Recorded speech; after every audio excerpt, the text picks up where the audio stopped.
Madame, Monsieur, bonjour et bienvenue à l'épisode numéro 5 de la série Les enfants du gouvernement. Mon nom est Alain Rioux pour l'organisme Les Papas en Action. Maintenant, avant de débuter l'épisode 5, dans le cadre de notre étude sur l'article 4 de la loi sur la protection de la jeunesse, nous allons récapituler sur la série Les enfants du gouvernement sur les premiers épisodes.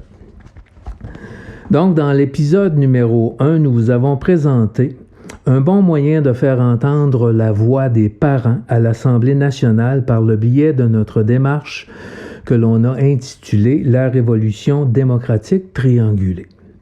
C'est-à-dire qu'en respect des principes démocratiques de notre société, vous avez le plein droit de vous prononcer et de vous investir sur des questions qui vous concernent, notamment qui concernent votre famille, vos enfants et vos petits-enfants. Donc, les Papas en Action vous offrent la possibilité de vous investir sur la primauté parentale au Québec et de présenter votre volonté dans le projet de loi de l'automne prochain, et ce, avant que le gouvernement de François Legault ne change les lois sur cette question de droits fondamentaux des enfants, des parents, des grands-parents et de la famille élargie.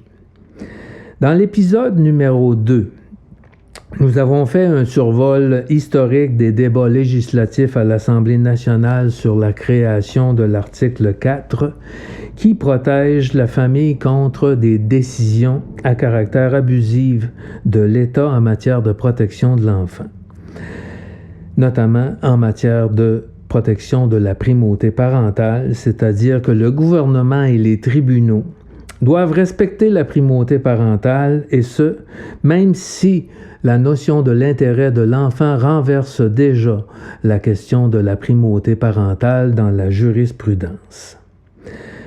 Dans notre épisode numéro 3, nous vous avons proposé de voter sur un premier amendement, c'est-à-dire l'amendement du premier paragraphe de l'article 4, de manière à protéger la primauté parentale, attendu qu'il est évident que dans le rapport Laurent, on attaque la primauté parentale et que le ministre Lionel Carman s'est engagé publiquement à aller de l'avant avec cette démarche à l'automne prochain.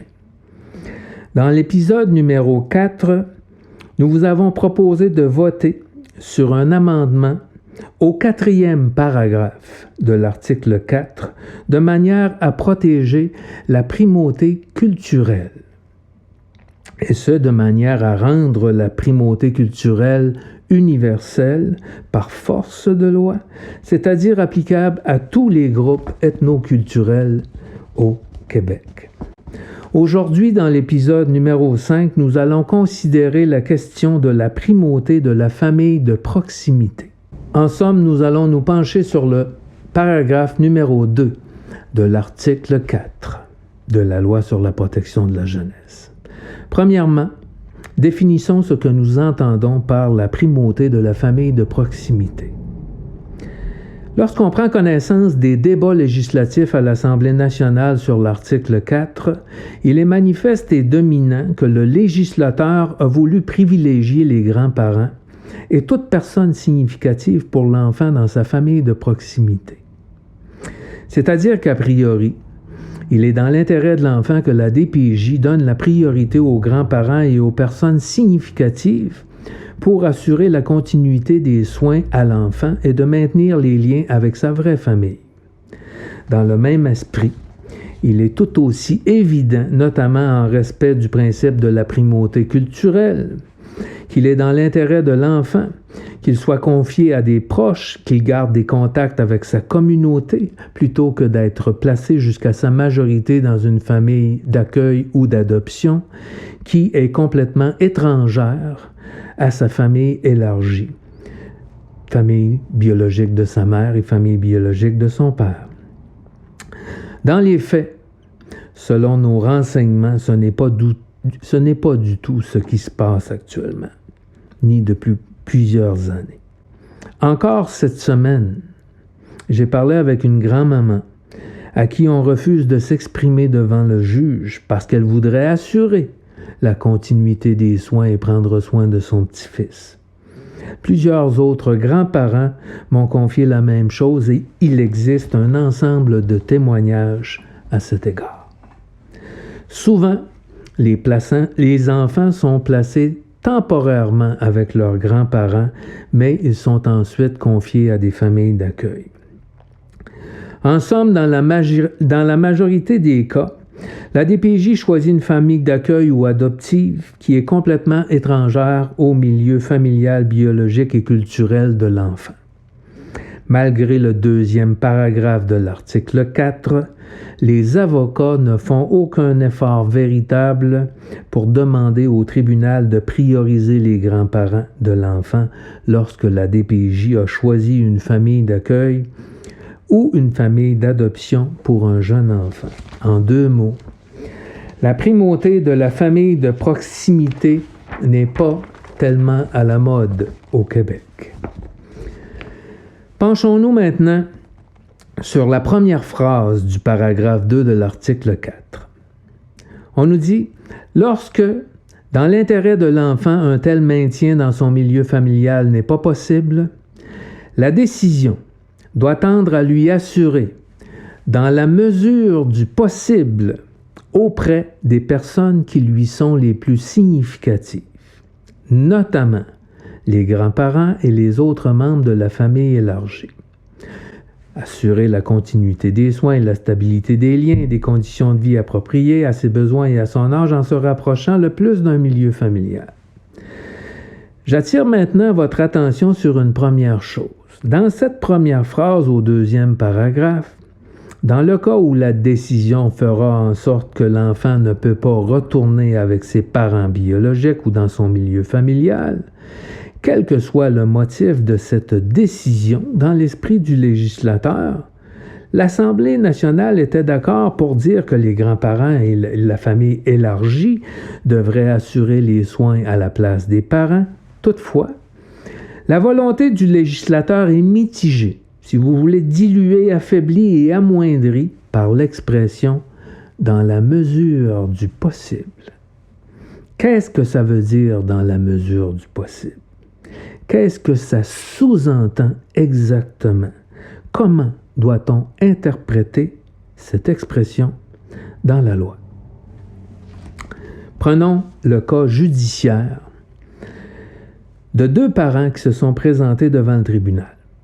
La DPJ considérait que leur capacité mentale n'était pas suffisante ni adéquate pour prendre soin de leurs enfants. Leurs 3 enfants ont donc été placés en famille d'accueil.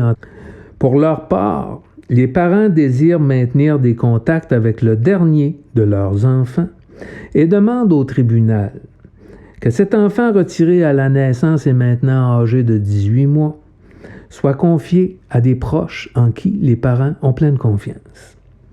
De son côté, la DPJ a déjà confié le 3e enfant à la banque mixte et considère que l'adoption est dans l'intérêt de l'enfant.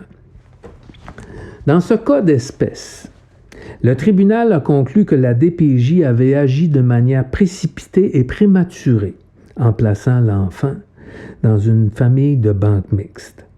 De plus, attendu le fait que les parents avaient fait des démarches pour trouver une famille de proximité, de confiance dans le but de maintenir des liens affectifs avec leur nouveau-né, ce qui est parfaitement concordant avec l'article 4.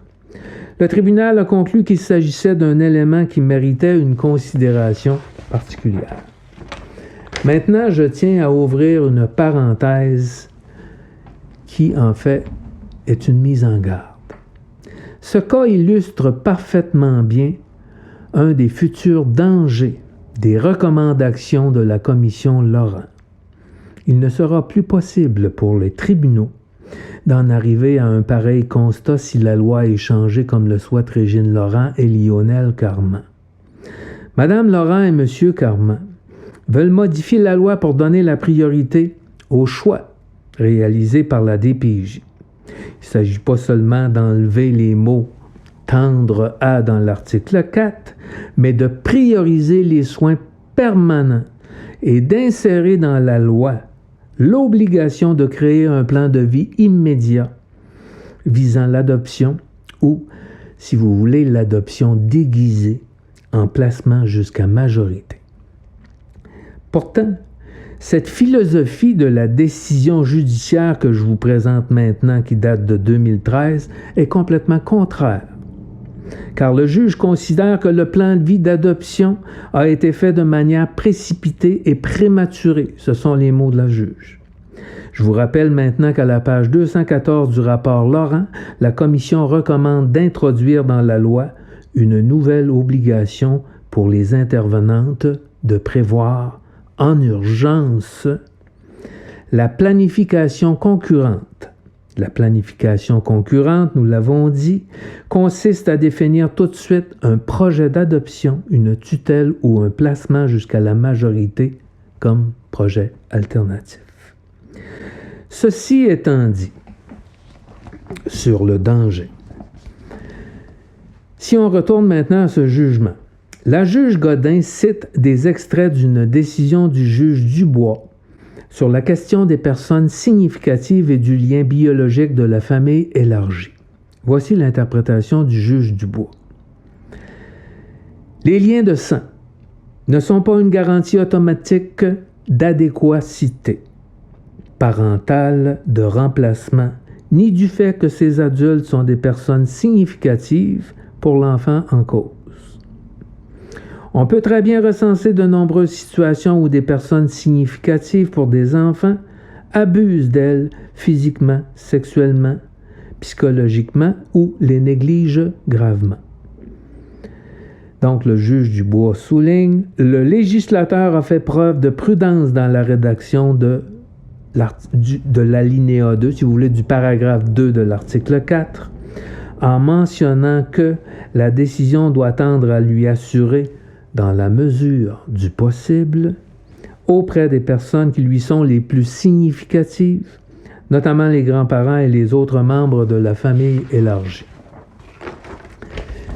Il n'y a donc pas de place, dit le juge, pour les prises de position dogmatiques ou les automatismes absolus, mais il y a une direction à privilégier dans la mesure du possible et, il le souligne, pas nécessairement auprès de la parenté de l'enfant. En août 2005, le juge Bonin, qui avait mis en garde le même directeur de la protection de la jeunesse, l'a fait dans les termes suivants. Écoutez bien ceci. Le tribunal rappelle au directeur de la protection de la jeunesse qu'il est dangereux, dans le cadre de l'application de la loi sur la protection de la jeunesse, d'être à la recherche d'un milieu de vie idéal pour un enfant. Si tel était le cas, on pourrait craindre le pire et penser à une forme d'eugénisme social, où des parents plus instruits, plus fortunés, pourraient remplacer les parents et les familles élargies des enfants à protéger. On comprend bien deux choses qui sont très claires dans les propos de ce qui vient d'être dit par ces juges. Premièrement, le tribunal interprète le paragraphe 2 de l'article 4 comme rédigé dans un esprit de prudence, et il en résulte que la DPJ ou les juges ne sont pas forcés par la loi de prioriser la parenté, ou si vous voulez, la famille de proximité de l'enfant, ni du côté de la mère, ni du côté du père. Deuxièmement, à l'opposé, un juge met en garde la DPJ car il est dangereux de privilégier un milieu plus instruit et plus fortuné, car ce serait une forme d'eugénisme. Rappelons que l'eugénisme est un concept qui a été appliqué en Allemagne dans les années 30, notamment pour stériliser les femmes des classes inférieures ou les femmes ayant des maladies héréditaires sélectionnées par l'État. Et c'est également dans cet esprit d'eugénisme social que l'on a exterminé des millions de personnes dans des camps de concentration. Maintenant, si le deuxième paragraphe n'est manifestement pas assez clair et que le tribunal lui-même y a vu et mentionné l'existence d'un risque d'eugénisme social assez évident pour mettre en garde la DPJ dans un jugement, il serait fautif de ne pas faire un peu de ménage dans l'article 4 pour mieux protéger les familles les plus démunies et fermer la porte sur ce risque social extrêmement grave. En vérité, nul ne peut nier les propos de la version du juge. Les liens de sang ne sont évidemment pas une garantie automatique de remplacement de plus grande qualité que les familles d'accueil ou d'adoption. Et il est possible de recenser des situations où des personnes significatives pour des enfants abusent d'elles physiquement, sexuellement ou psychologiquement. Par contre, l'argument du juge est très faible, puisque de la même manière, on peut tout autant très bien recenser de nombreuses situations où des familles d'accueil et des familles adoptives abusent physiquement, psychologiquement, sexuellement des enfants. Et nous en avons des exemples. Nous en avons d'ailleurs parlé la semaine dernière. Nous avons fait état des réponses obtenues dans nos questionnaires. La chose n'est pas seulement vraie, la chose est pleinement et entièrement évidente aux yeux de tous. Encore cette semaine, la DPJ de l'Estrie a été sévèrement blâmée pour avoir mal évalué des familles d'accueil qui ont donné de la nourriture avariée aux enfants qui sont venus au bord du suicide apparemment. Le jugement de cette semaine ordonne maintenant de confier les enfants à leurs grands-parents après qu'ils aient été maltraités pendant 2 années complètes dans cette famille d'accueil qui opérait également un service de garde dans sa résidence. 2 ans plus tard, le juge demande à la DPJ de s'excuser. Est-ce que c'est acceptable? Bien entendu, nous pourrions en discuter longtemps et argumenter sans fin à savoir ce qui peut se produire d'un côté comme de l'autre. Toutefois, ce qui est très grave sur la question de privilégier l'adoption et la famille d'accueil, c'est qu'il existe manifestement des cas flagrants qui dénotent un esprit d'eugénisme social dans la mise en application de la loi sur la protection de la jeunesse au Québec actuellement. Il faut donc tourner notre regard vers l'avenir et l'objectif est de rendre la loi claire, incontournable et prévoyante. C'est une noble cause et c'est très simple. Après que le peuple se sera prononcé sur des amendements très clairs, précis dans la loi, ensuite le politique suivra.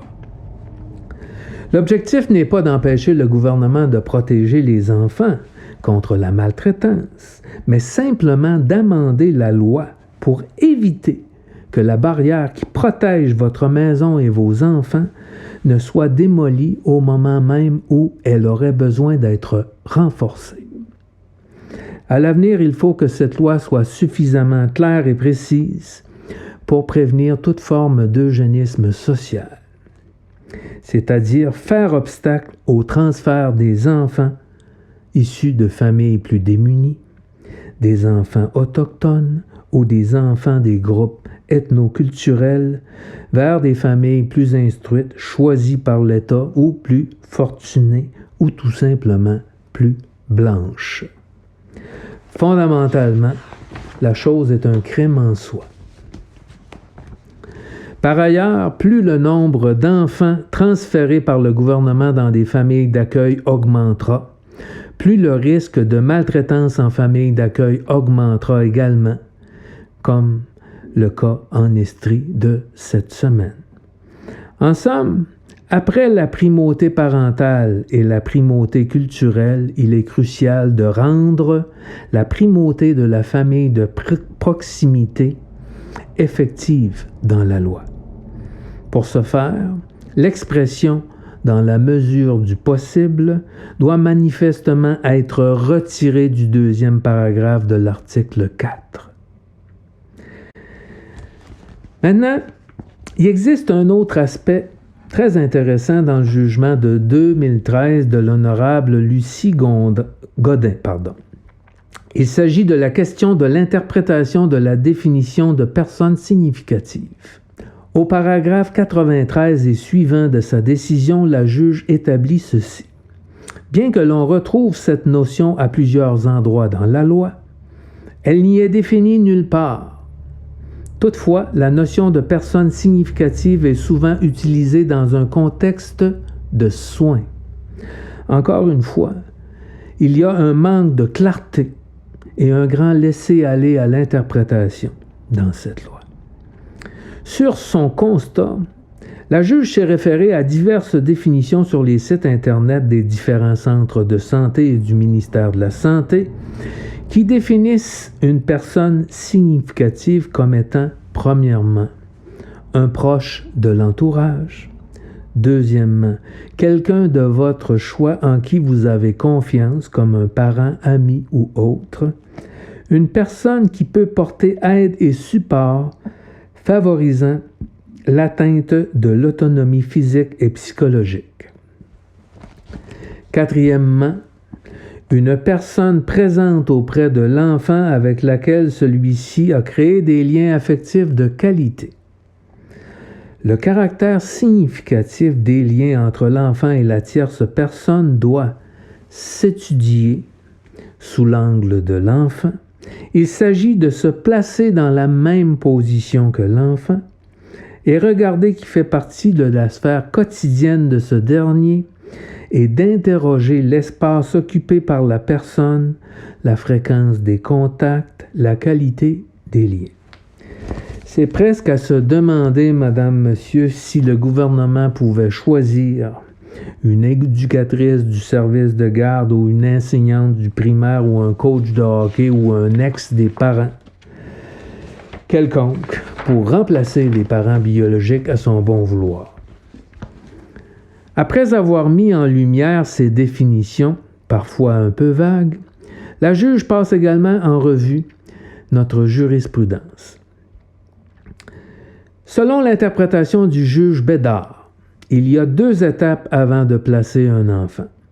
Il faut d'abord identifier les personnes significatives et, évidemment, il faudrait le faire en vérifiant auprès des parents et de l'enfant lorsque c'est possible. Ensuite, il faut vérifier si ces personnes sont capables, disponibles et intéressées.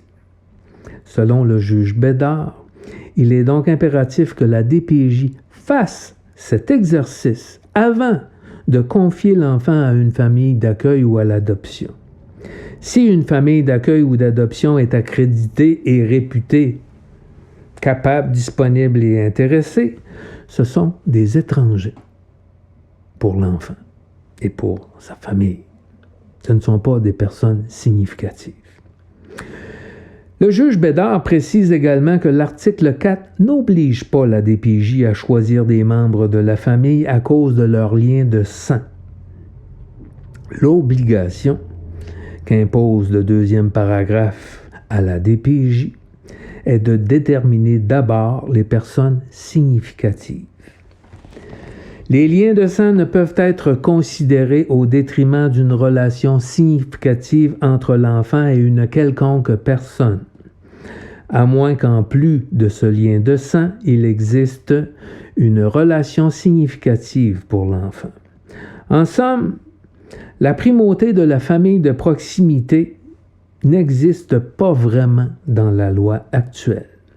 Et comme le souligne le juge Bédard, l'expression « notamment » n'est ni limitative ni exclusive.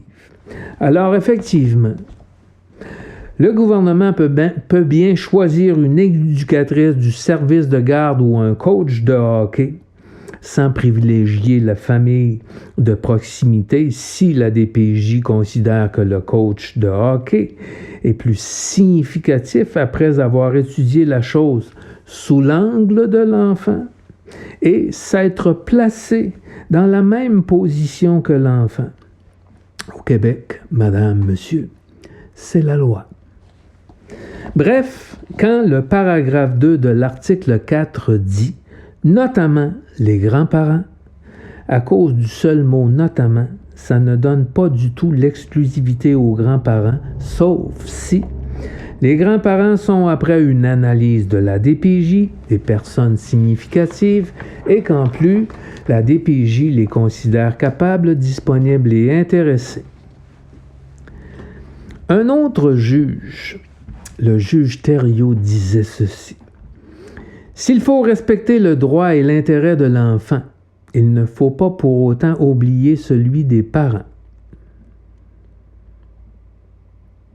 L'enfant abstrait n'existe pas. Il est toujours l'enfant d'un parent, même s'ils ne sont pas toujours aptes à s'en occuper. » J'ajouterais sur les propos du juge Thériault que des milliers d'enfants adoptés ont passé leur vie à chercher leurs parents biologiques. Et que maintenant, il y a des familles autochtones qui vont faire des fouilles autour des pensionnats pour trouver leurs enfants disparus. Le juge Albert Gobeil, celui-là même qui disait que la DPJ avait une excellente moyenne au bâton parce que la DPJ gagnait 95% de ses demandes à la Chambre de la jeunesse, celui-là aussi qui a rendu la vie impossible à la juge Ruffo qui a dû abandonner. Dans les faits, c'est 2 ans après la création de la loi sur la protection de la jeunesse, en 1981, que le juge en chef de la Cour du Québec, M. Albert Gobeil, a établi un principe général qui va comme suit. La famille d'accueil a et conserve un rôle temporaire. L'intention que pourrait avoir une famille d'accueil de rendre ce rôle permanent en invoquant les liens affectifs qu'elle a créés avec l'enfant qu'elle accueillerait ne saurait être opposée au droit qu'ont les parents biologiques de reprendre leur enfant s'ils ont fait disparaître les empêchements pour ce faire en se redonnant une capacité parentale adéquate.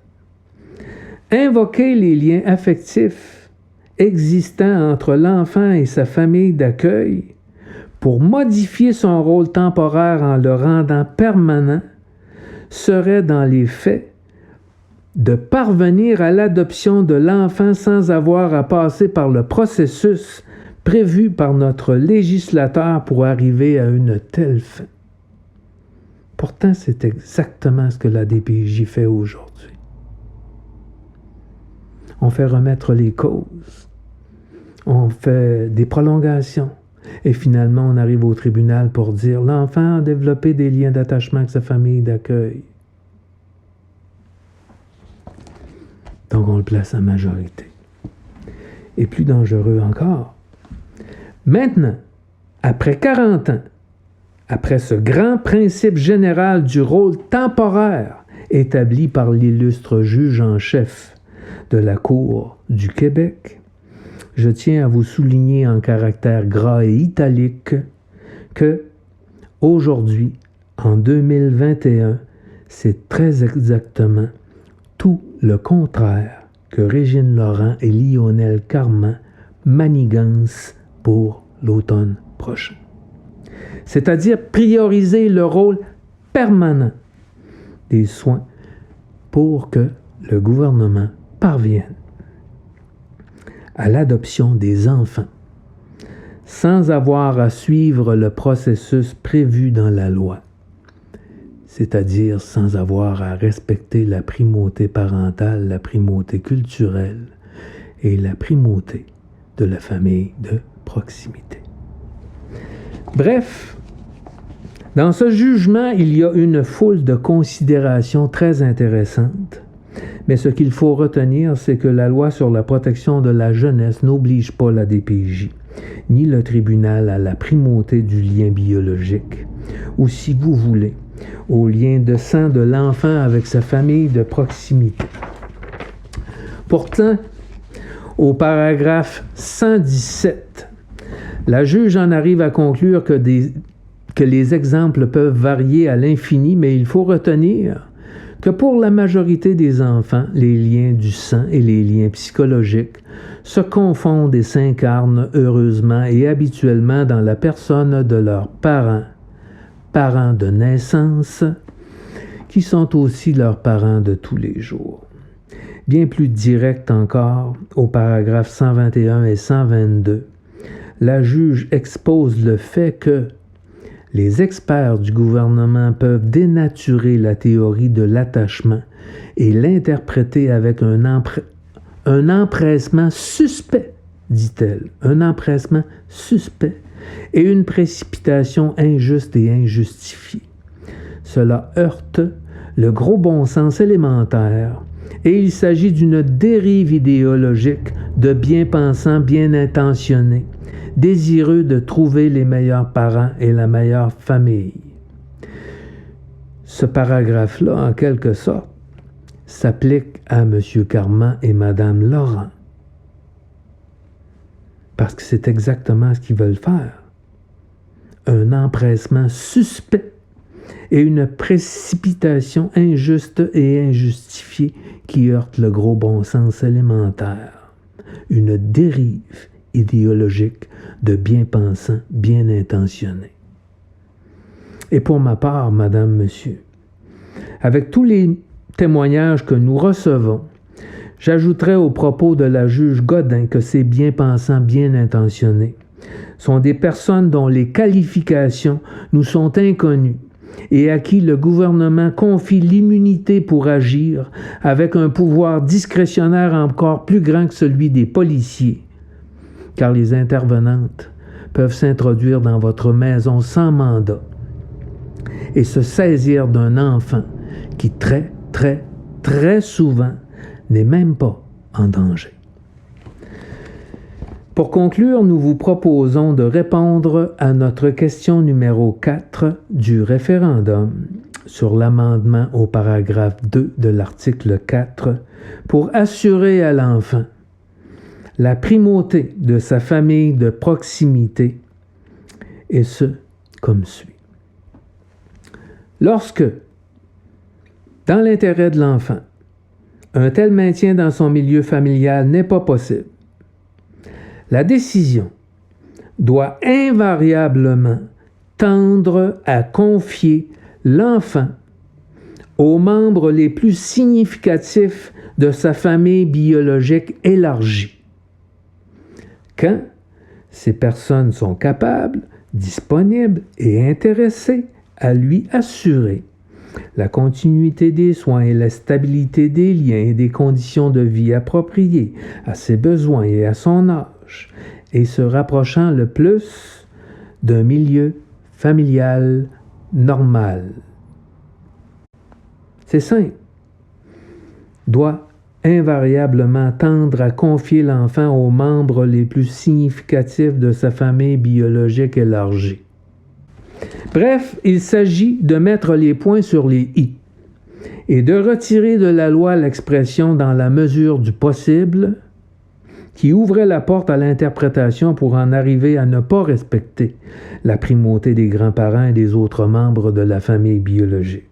Ensuite, il faut également retirer de l'article 4 le mot « notamment » qui ouvrait la porte au gouvernement de ne pas respecter les liens de sang de l'enfant avec sa famille de proximité pour le placer à son bon vouloir dans des familles d'accueil ou d'adoption.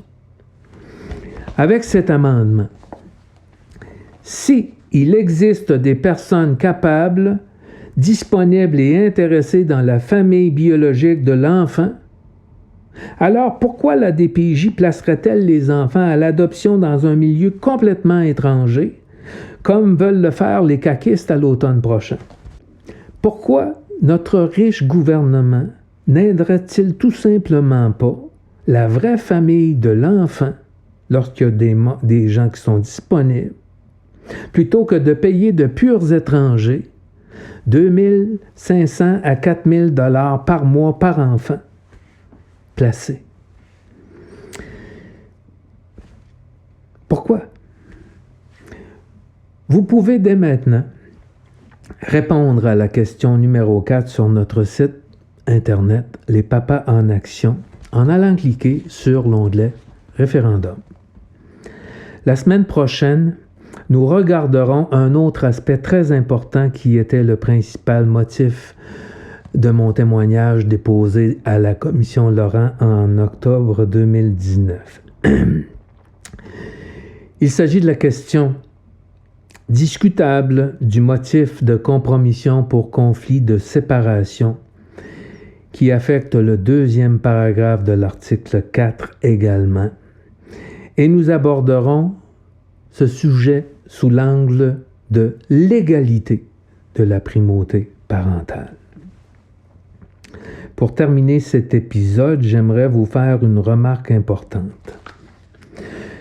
Croyez-vous qu'il faut être un avocat pour créer la loi? Autrement dit, croyez-vous qu'il faut être un avocat pour présenter des amendements législatifs comme on le fait présentement? Souvenez-vous bien que toute personne peut participer à la création de la loi. Et Mme Régine Laurent est une ex-infirmière. M. Lionel Carman n'est pas un avocat. Et la plupart des commissaires qui ont siégé sur la commission Laurent ne sont pas des avocats. Pourtant, toutes ces personnes proposent des amendements à la loi, notamment à l'article 4.